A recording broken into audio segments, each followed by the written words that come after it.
S'il vous plaît, les studios, confirmez-moi que je suis en direct avec un public magnifique aujourd'hui. Oui, là, je suis en mode très chaud. Je suis survoltée, les amis. Hello et bienvenue dans ce troisième épisode de Tonalité Talk Show, c'est-à-dire c'est ton émission fétiche qui montre ce que tout le monde cache et qui dit ce que tout le monde pense. J'espère que vous allez bien. Il me faudrait un jingle. Il faudrait, je pense, un jingle. Et il faudrait aussi quelqu'un qui vienne me maquiller et qui vienne me coiffer.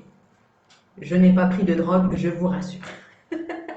Nous nous retrouvons pour ce troisième épisode et j'espère que vous allez tous bien. En tout cas, moi, je suis très bien. Merci à l'univers de m'avoir remis une vidéo de Claudia Amatella, qui est une coach que j'apprécie de temps en temps. Parce que j'ai besoin de son énergie et je crois que l'univers a déterminé que j'avais besoin de me reconnecter à son énergie, ne serait-ce que temporairement, pour pouvoir venir vous dire ce que je m'apprête à vous raconter aujourd'hui pour ce troisième épisode. Jingle. Bref, aujourd'hui, et comme je l'ai mis dans le titre, j'ai envie de vous parler brièvement, on ne va pas s'éterniser parce qu'on n'est pas là pour ça, et on va rester efficace. J'adore ce mot. Dieu, que ceux qui me connaissent savent que j'adore ce mot, efficacité. Et je sens que je commence à gueuler. Et je sens que j'en ai besoin. Et c'est ok, tout est ok les amis. Donc là j'ai envie de vous parler et j'ai pris mon cahier. J'aime beaucoup ce petit calepin, ça fait vraiment enquêtrice et c'est ce que je suis parce que j'ai découvert et j'affirme que je suis une descendante de Sherlock Holmes. Je m'en fous que ce personnage soit fictif, je suis une descendante de Sherlock Holmes, je suis douée pour enquêter, je suis douée pour analyser, je suis douée pour observer les petits détails et les choses que parfois on ne voit pas. Et aujourd'hui j'ai envie de te parler d'explorer ces pensées, d'explorer tout ce brouhaha intérieur, parfois dans lequel on s'enferme. Parce que s'il y a un truc que j'ai bien compris, c'est qu'on est les premiers, tous autant que nous sommes, nous autres êtres humains, et je me mets dans le lot avec toi, on est les premiers à ne pas être contents, à se plaindre, à juger les autres, à critiquer, à les enfermer dans des cases. Lui, il est comme ceci, elle est comme ceci, moi j'agis comme ça ne va pas, et blablabli et blablabla. Et en plus, ça rime. Alors que on fait la même chose avec nos pensées. On s'enferme dans les scénarios à la Spielberg qu'on est en train de se construire chaque jour parce que, oui, on veut rivaliser avec les grands scénaristes de ce monde et on est en train de s'enfermer nous-mêmes et de s'auto-critiquer, de s'auto-catégoriser, se mettre dans des cases, dans des colonnes, dans des tableaux Excel, pour ceux qui aiment Excel, alors qu'on est les premiers à se plaindre. Est-ce que vous voyez le parallèle entre je suis en train de critiquer et de juger les autres et je suis en train de me critiquer et de juger les autres et tout ceci, tout ce brouhaha intérieur de pensées qui nous obsèdent chaque jour et qui se forment chaque jour à l'intérieur de notre cerveau nous catégorise aussi dans des cases, c'est-à-dire dans des scénarios qu'on croit vrais ou qu'on croit pas vrais. Parce qu'on est comme ça, nous les humains, on est binaires. Soit c'est faux, soit c'est vrai. Soit c'est bon, soit c'est mauvais. Soit c'est joyeux, soit c'est pas joyeux, c'est triste. Soit c'est positif, soit c'est négatif. Et on est tout le temps en train de se faire des catégories parce que c'est bien, ça nous aide d'un sens. Je ne dis pas qu'il faut supprimer ça, les amis. Attention, ne me faites pas dire ce que je ne dis pas. Je dis juste qu'on a tendance à s'enfermer dans des pensées et dans des scénarios à la Spielberg qui ne nous font pas avancer. Et après, on se plaint parce qu'on n'avance pas. Et là, j'ai envie de te montrer comment tu peux explorer tes pensées et voir comment ça, quelles conséquences ça peut avoir sur ta réalité, sur ton futur, ton destin, sur ta journée. Tu prends le terme qui te correspond le plus. Parce que s'il y a bien une chose qui nous freine là-dedans, c'est vraiment de pouvoir s'exprimer comme je le fais actuellement. Je vais te donner une idée de tout ce qui me vient, et peut-être que ça te vient aussi, ces pensées-là, par rapport à une situation qui vraiment autrefois me faisait chialer comme du n'importe quoi, et où je me sentais vraiment mal. C'est-à-dire que je ne sais pas si tu le sais, je suis française. J'ai étudié en France et maintenant j'habite en Belgique depuis presque 6 ans. Bref, c'est pas ça le sujet, peut-être je t'en parlerai dans un autre live parce qu'il va falloir s'adapter à la politique de chaque pays et au fonctionnement de chaque pays. Et ça, ce n'est pas donné à tout le monde. J'en prends conscience doucement. Ce qui m'est arrivé en France, c'est que quand je faisais des études d'assistance sociale, et là tu te dis, what the fuck? Oui, Oui, parce que j'adore la psychologie, j'adore le comportement humain, ce qui m'a amené à choisir un peu malgré moi, je dois dire, mais un peu parce que je l'ai décidé comme ça, il faut se l'avouer, il faut être responsable de ses actes aussi, de m'orienter vers cette filière assistante sociale. Et le truc qui s'est passé, tu te dis, bon ok, elle a fait des études d'assistance sociale, très bien, mais encore, Alexandra, dis-nous plus. Ben, en fait, ce qui s'est passé et ce dont je n'ai jamais parlé jusqu'à présent, tiens-toi bien, c'est pour te montrer à quel point on aime beaucoup faire des filtres et on aime beaucoup cacher la réalité, mais là, aujourd'hui, on est dans tonalité talk show et je dis tout ce qui s'est passé. Alors, je m'en fous que tu me juges, je m'en fous que tu crois des trucs alors que c'est pas vrai selon moi, parce que c'est ta réalité à toi, ça t'appartient. Ce qui m'est arrivé, c'est que j'ai échoué. En fait, j'utilise bien ce terme parce qu'on a souvent tendance à se dire, à se traiter que de nul, de complètement dégénéré, de pas capable et de tout ce que tu veux, qui entraîne tout un tas d'émotions. Et le truc qui s'est passé, c'est que j'ai échoué ma troisième année. C'est-à-dire, c'est comme une licence, en fait, pour ceux qui sont autre part que la France. C'est à niveau licence de EASS, tu le sais très bien, c'est sur 3 ans d'études qui te permettent ensuite de pratiquer directement parce que c'est une formation professionnalisante, c'est-à-dire une formation qui te permet de faire un métier directement après la sortie de tes études et pas d'aller poursuivre tes études. Tu vois ce que je veux dire? Est-ce que tu savais qu'il y avait des différences? Coucou Leslie! Parce que je vois Leslie qui est là, une de mes consoeurs de quête à la SMA. Si tu ne sais pas ce que c'est la SMA, je t'en parlerai plus tard. Tu vas taper Laura Nathalie dans n'importe quel moteur de recherche et tu vas trouver la Storytelling Magic Academy. Et en fait, ce qui s'est passé, c'est que cette troisième année, j'ai échoué et j'ai dû me retaper 1 an, pas avec tous les cours, mais avec certains cours.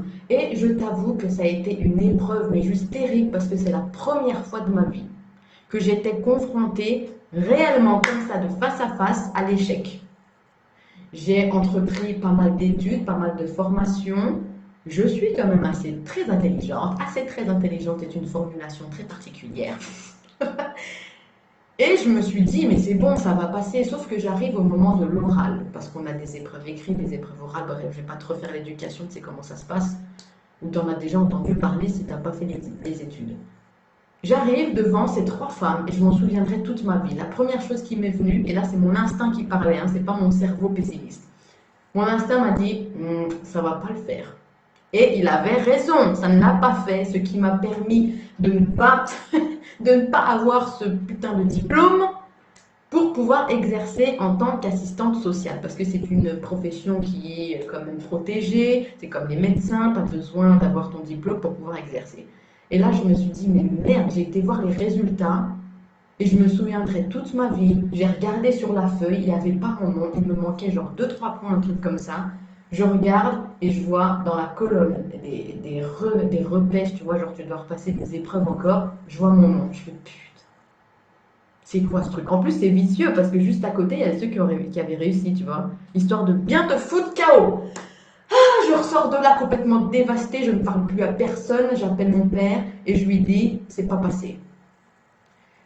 La première chose qu'il me dit, à mon grand étonnement, hein, parce que moi qui avais dans cette quête-là, dans cette vie-là, ma quête c'était de pouvoir plaire à tout le monde et surtout à mon père, parce que j'ai beaucoup d'estime pour lui. Et il a fait beaucoup de sacrifices dans sa vie pour moi. Et comme un raccourci qui s'est créé, si lui a fait beaucoup de sacrifices dans sa vie pour pouvoir m'élever, me donner l'éducation que j'ai aujourd'hui, je me dois en échange, comme une dette un peu, de faire beaucoup de sacrifices pour pouvoir valider à ses yeux que genre on est sur la même longueur d'onde. Tu vois à quel point on peut être vicieux nous les êtres humains. Et dis-moi en commentaire si ça t'est déjà arrivé d'attendre la validation des autres et de vouloir être dans le regard de l'autre, la personne que tu admires le plus, que tu aimes le plus, vouloir avoir cette confirmation de c'est bon, tu vaux quelque chose.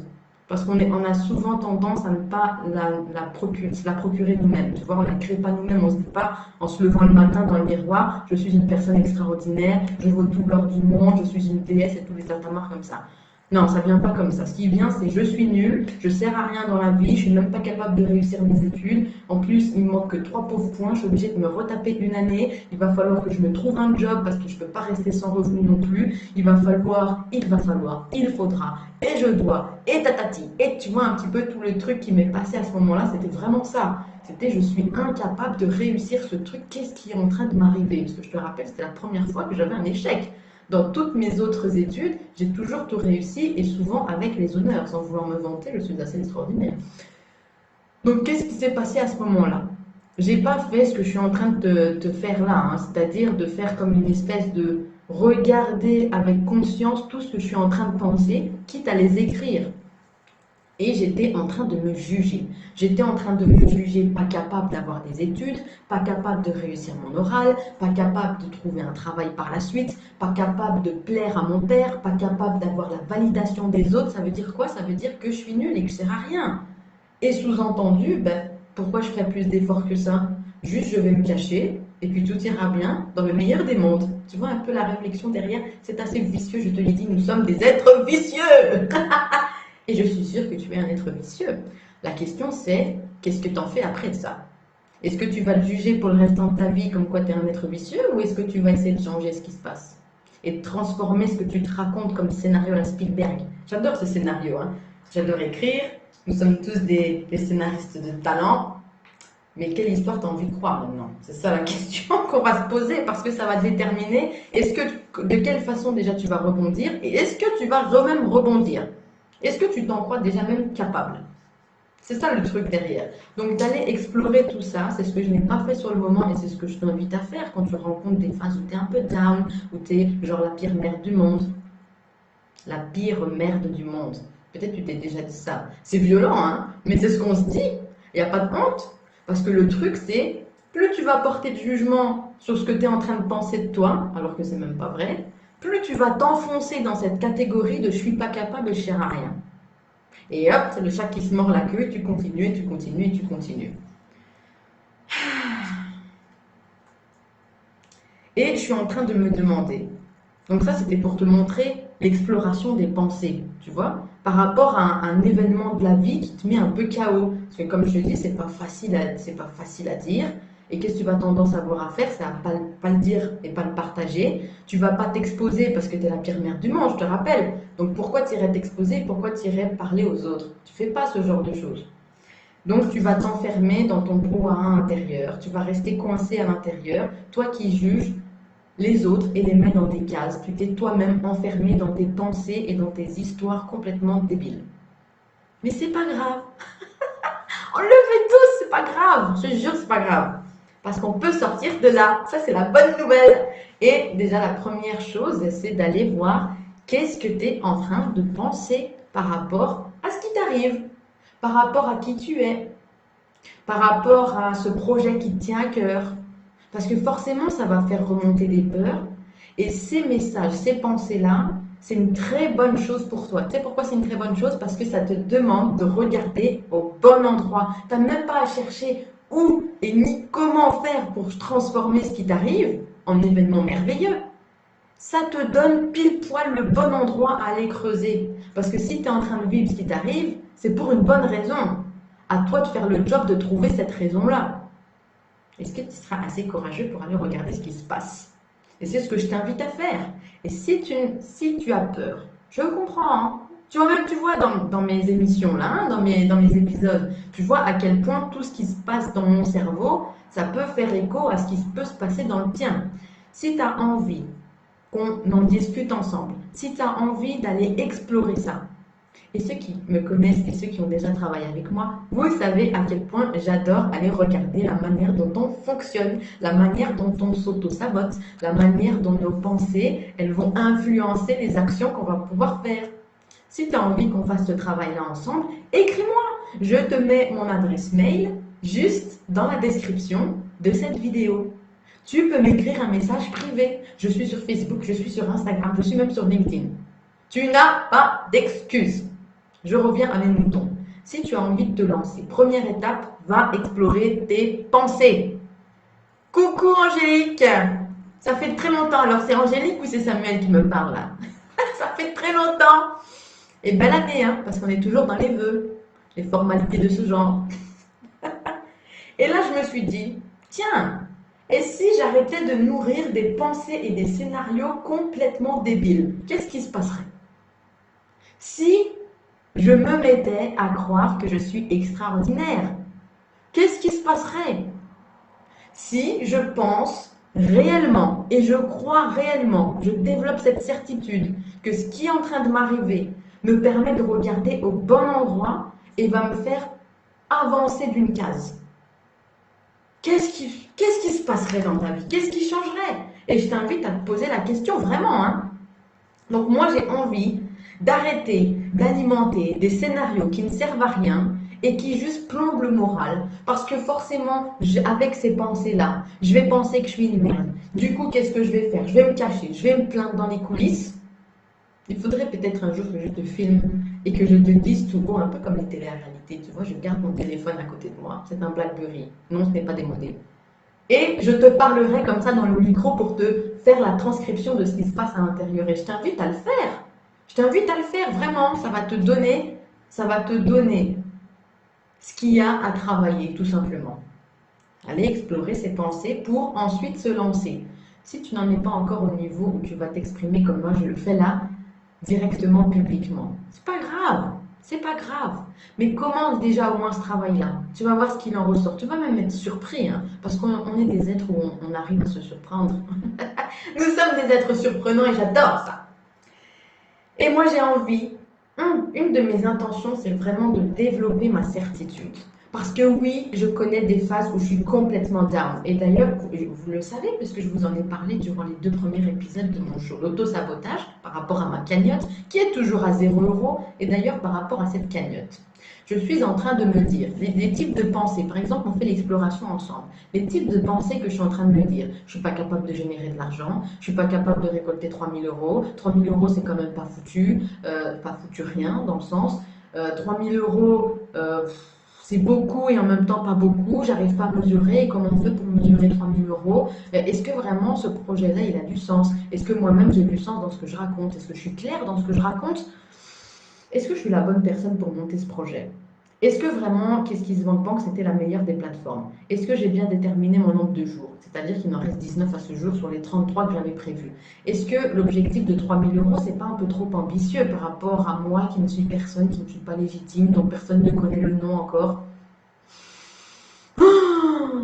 Et bien tout ça c'est plombant, j'ai envie de te dire, hein. Que je te dis ça, t'as juste quitté le live. Hein? Et si j'arrêtais de nourrir ça et que je me disais, bon écoute, je vais me mettre dans la peau de moi du futur, c'est-à-dire de la moi qui est descendante de Sherlock Holmes, je te le rappelle. Sherlock Holmes, c'est un de mes associés, c'est un de mes descendants, Athéna aussi d'ailleurs. Si j'empruntais de leur force, et si je me connecte à la personne, c'est-à-dire à Alexandra, descendante de Sherlock Holmes et d'Athéna, qu'est-ce qu'elle ferait pour pouvoir remplir cette cagnotte? Il y a une idée qui m'est venue comme ça et j'étais en train de me dire, mais s'il y a des personnes qui ont envie de travailler avec toi, au lieu de leur faire un contrat assez classique dans le sens du contrat, d'accompagnement en coaching ou en mentoring ou en brainstorming, et si tu leur disais, bah, écoute, je te propose de verser directement dans la cagnotte de l'argent, de l'accompagnement, why not? Et si, et d'ailleurs c'est ce que je vais développer parce que mercredi j'ai rendez-vous avec Claire Nanty qui est la libraire de La Grande Ourse à Liège en Belgique, et si je vendais des livres à l'aveugle, c'est-à-dire les livres qui sont en train de dormir dans ma bibliothèque, et si je les vendais pour pouvoir créer de l'argent? Bien sûr que ça se peut, les gens aiment bien acheter des livres, encore heureusement, et pas que sur Amazon. Peut-être un jour je détrône Amazon, qui sait. Là c'est la partie ambitieuse de moi qui est en train de te parler, tu vois.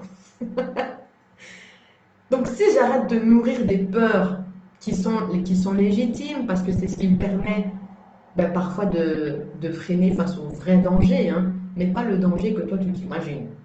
C'est ça le truc. Qu'est-ce qui serait le vrai des pires des scénarios dans ce cas-ci? C'est pas que les gens se moquent de toi, hein, parce qu'on s'est déjà moqué de moi. Dieu seul sait qu'on s'est déjà moqué de moi. Hein. Que ce soit de mon physique, que ce soit de mes habits, que ce soit de ma façon de m'exprimer, que ce soit mon rire, que ce soit ma voix, que ce soit ma tête, que ce soit les mots que j'emploie, que ce soit ma façon de penser, que ce soit je ne sais même pas quoi. On passe tous par là, hein, les gars. Et moi la première, hein, parce que j'ouvre la marche. Et moi j'ai envie, comme un me l'a dit une fois à Isocel, un infirmier m'a dit une fois, je transpire la confiance en moi. Alors je ne sais pas ce que ça voulait dire pour lui, parce qu'à l'époque je n'avais pas encore conscience de tout ça. Mais là, gars, j'ai vraiment envie de transpirer la confiance.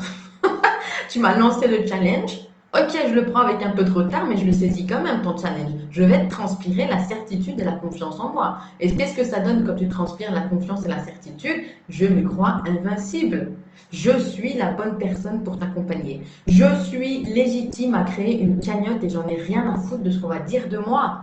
Parce que c'est important pour moi de le faire. J'ai des messages à faire passer, des messages qui sont révolutionnaires par rapport au monde qui nous entoure actuellement. Des messages qui peuvent aider des personnes à déverrouiller des blocages qui sont pendant 10 ans. Des personnes qui se choisissent, et on a discuté de ça avec Guylaine la dernière fois. Guylaine, si tu es parmi nous, qui a un magnifique d'ailleurs accompagnement, c'est même pas un accompagnement, c'est une aventure même, qui te propose d'aller créer ton projet, explorer ton projet, le mettre vraiment sur pied, le matérialiser, ton projet créatif et ton projet artistique. Elle t'aide à faire ça, une aventure. Et je me dis, le monde est quand même bien foutu. Il y a des humains qui sont là pour t'aider sur ta route. Est-ce que tu as envie de juste te détourner de leurs mains ou est-ce que tu as envie de saisir leurs mains? Et quand tu saisis la main de quelqu'un, ça ne veut pas dire que tu es faible, ça ne veut pas dire que tu sers à rien, que tu ne peux pas y arriver toute seule, que tu sais que tu n'es pas capable de réfléchir par toi-même, que tu as besoin des autres pour avancer. Ça, c'est toutes les pensées que tu es en train de te créer par rapport à quelque chose qui juste est proposé. Guylaine propose un accompagnement. Je te propose de t'accompagner individuellement. Ça, c'est des faits, hein, les gars. C'est un fait. Qu'est-ce que tu as envie de penser par rapport à ça? Va explorer tes pensées et ensuite choisis la pensée qui va te permettre d'oser te lancer. Qu'est-ce qui va te permettre de te lancer? De quoi tu as besoin pour te lancer en fait? Qu'est-ce qui t'empêche de te lancer? En quoi c'est un problème? Et qu'est-ce que tu as besoin pour te lancer? De quoi tu as besoin? Tu vois ce que j'ai envie de dire? Et aujourd'hui, comme je te racontais par rapport à mon pseudo-échec qui n'est pas du tout un échec, hein, j'arrive maintenant, tu vois, à en parler même avec le smile. Et Dieu seul sait quand ça m'est arrivé, j'en voulais à la terre entière. J'en voulais à la terre entière et à moi d'être aussi nulle, de ne pas reconnaître mon talent, de m'avoir jugé pendant ce fameux oral qui m'a fait dégringoler. Et si j'ai envie de nourrir autre chose que ces pensées négatives et ce scénario qui ne me sert pas du tout, qu'est-ce que j'ai envie de me mettre à croire?